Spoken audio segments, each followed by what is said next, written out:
Basically what I love about the indie movie scene is that it gives everyone an opportunity to shine. I love some of the content that's produced as well. A lot of the content. It's really engaging and insightful. For example, Ted Wilson made a film that's showing at MIFF called Under the Cover of Cloud, and it looks like a really insightful film. I haven't seen it yet, but I would like to, and I'm probably going to see it at MIFF when it's released, as a part of that festival, of course. And yeah, basically people can create great things. I was in David Black's Dark Night of the Zomboogies, which he filmed all in one evening at the Boogeyman Bar, and I had the pleasure of being killed by his zombies and disemboweled, and Vixie Tay played with my rubber heart, and various other people played with my rubber intestines, and I was photographed lying on the floor, and all you can see is my feet really, and a bit of jerking. But it was a very commendable effort because it was done by David and Dear Taylor all in one evening, and it even got some attention in America, would you believe, among the rednecks and the horror fans. Hi, my name's Anastasia Steve Lucas, and I'm a member of the indie film industry in Melbourne. I've known David Black since 2016 when he first introduced me to, I guess, the indie film scene at a screening at Acme. Through him, I got to know a little bit more about, I guess, what it's actually like being an extra and an actor, as I'd only had previous experience of school. So it was really interesting seeing the shift from being from a sort of informal setting to being in a professional setting, which is great. I also got the opportunity to be on a couple of short films, and I was almost part of the feature, but I kind of turned that down. It's only a small bit. It's bad. Let's not go there. That's the one thing you find about indie film industry. You find certain people make it hard for other people, but if you find the good people within the industry, everyone shines like gold.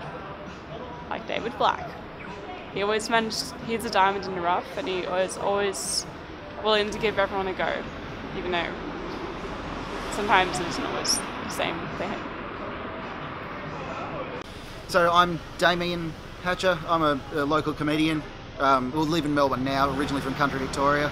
So I get around to all the local comedy open mic rooms and try to make people laugh. There you are! A little bit of a cheer, a little bit of bang those hands together, a little bit more of a cheering. And welcome to the stage, David Black, everybody!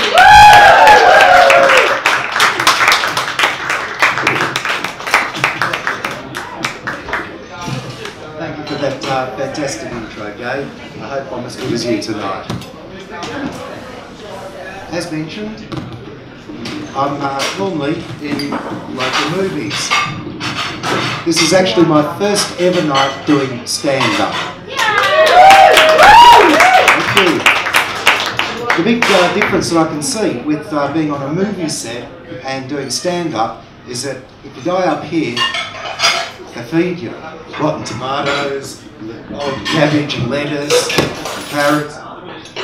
Oh, and they're a bit harsh there actually. They do feed you on movie sets. But I can break, they feed you rotten tomatoes, moldy lettuce, carrots. Now, I'm not that, with the indie movie industry, my first set was on Cult Girls. It was only 2.5 years ago. It was a satanic, well, Cult Girls sort of says what it was. Anyway, I was nervous as hell. Being my first set, I was an extra. It was like being a kid on your first day in school, except that they handed me a gun. It was a real one, an AK-47. And I'd never held a real gun before, never fired a real gun. The armourer comes up to me. He's got it and he says, "This is Croatian walking stick. Cost me $15,000. You break, I kill you. So that made me feel very, very comfortable being on my first set with this AK-47. And yeah, I've got a mask on for this, so I couldn't really see that well. With cult girls, I was a cult guard, we wear funny masks. But I could see a little bit. And there's three fellas in front of me, I could see them, and they're instructing me on what to do. And the first guy calls out, "Oi, Dave, when you shoot the gun, can you just sort of spray the bullets like over this way and look like a real action hero?" And the guy in the middle screams out, there, when you're finished spraying it that way, can you spray it back the other way and look like an action hero? And the third guy says, "Oh, David, when you have finished doing all of that, can you be moving your head around, like to look at all the damage you have done? That way we will know that the clip is empty." So I'm nervous and I'm trying to keep all of this in my head. The armourer comes up again with the clip, because they actually don't put the clip in until they're ready to shoot. So he puts the clip in, looks me in the eye again and says, "Bullets are very expensive. You waste, I kill you and your whole family." So, then he puts earplugs in, and I'm supposed to wait and hear them scream action. They put the earplugs in because the guns are really loud. And I'm just standing there and I'm nervous and I'm shaking and I can't hear anything. I didn't hear him say action, but I see the guys waving, so I thought, oh, I better do it. And I just pull that trigger, and the bloody things have a mind of their own. They just go, I thought, oh good, no, I fucked up. Anyway, armourer comes back, takes the gun away, walks away. The next thing I hear a voice.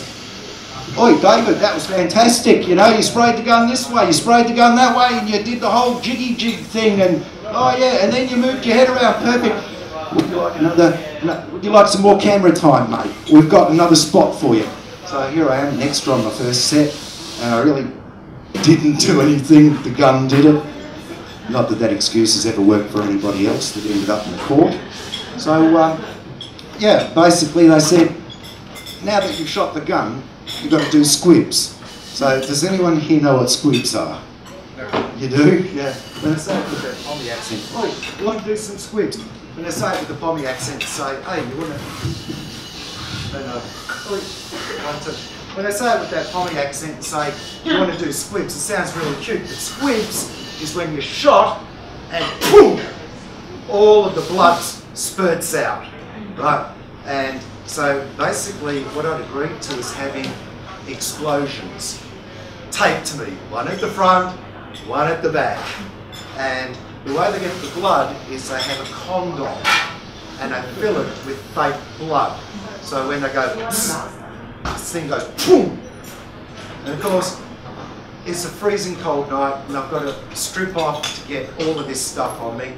So the armourer comes up and he says, "Here's condom full of blood. Condom's very, very difficult to get." I'm thinking, what the? Condoms are hard to get. Anyway, he's looking at me and he says, "I go to buy condoms today. Woman, show me 10 different condoms." And I say, "Don't you have condom that is not lubricated?" He goes, "Why would you want that?" And he says, "Because the gaffer tape won't stick to them." That's true, she freaks and she throws them out. So they gaffer tape these condoms. Next thing, the Pommy guy said, "Oi, Dave, when the explosion goes off, can you look like you're in pain?" Not that you'd see, because it's got a mask on. And Dave, can you go, "Whoa!" and fly off the ground a bit? The other guy says, Dave, when the second one goes off, I want you to go, "Oh!" and fly off the ground a bit. Move into the explosion. And the third guy says, "And once you have done that, because you have been killed, you must go, oh, and you must die." Well, anyway, got the earplugs in again, so I can't hear anything, and it doesn't matter if I don't call action. Because before I know it, the guy's got, psst. Next thing it's like, "Ah! Ah! Oh!" So soon as the earplugs are out, the comrades go, "Oh, Dave, you are fantastic. You did everything we said." I'm being hurried up tonight because we have got so much talent, and I didn't really come here to promote myself. What I came here was just to talk about the local movie industry, so that you would know that we actually make some fantastic local movies. Just like we've got this fantastic stand-up scene and great comedians, we've also got bands. So what I wanted to do, and this is why we've got the camera, you guys out there know that we do fantastic local stuff because you actually got up and came out tonight to see something. What I want to do is talk to people out there on YouTube and tell them Australia has got some of the greatest talent you'll ever see. So go out and go local. Woo!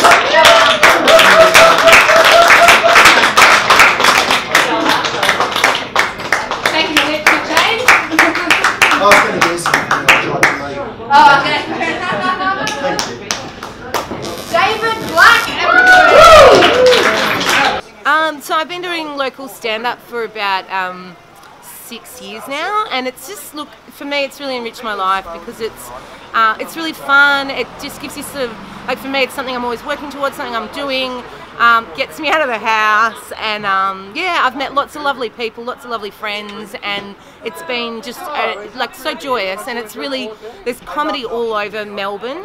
I also travel interstate in Australia, and I've done a little bit overseas as well, and it's just, it's so worthwhile, and it's really worthwhile checking out local stuff because that's where all the big comedians go to their locals to try out new work and to see what lands and what doesn't and things like that. So don't just wait for the comedy festival. There's comedy all year round. About just comedy, just stand-up comedy. stand-up comedy. Yeah, Hi, I'm the scene in Australia, I guess. Yeah. Hi, I'm Kaylee Christian. I'm a stand-up comedian, or trying to be, in Melbourne. We've just done a gig here in St Kilda, which is a great little room. It's been a beautiful crowd, really lovely people. You should come and see more stand-up comedy. You can go and see stand-up comedy every night of the week in Melbourne, and most of the time you can go and see free comedians every night of the week as well. So it's a massive scene in Melbourne. We've got one of the best scenes in the country. I'd venture to say one of the biggest scenes in the world, but I'm probably wrong.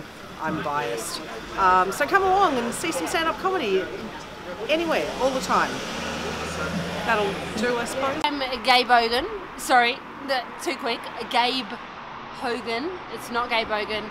You want to hear about the local stand-up scene?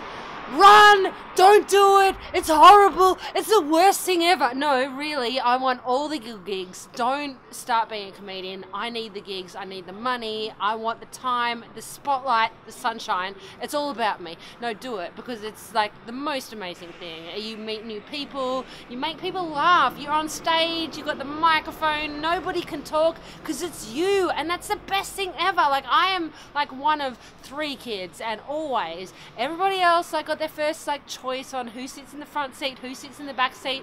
It's my time to shine. I'm gonna sit in the front seat. It's all about me. Don't do it. No, it's just me, Gabe Hogan, not Gabe Hogan. Gabe Hogan. Stand up. It's a great thing. Do it. It's good for your soul. It makes people laugh. It's a live comedy scene. Support the live acts.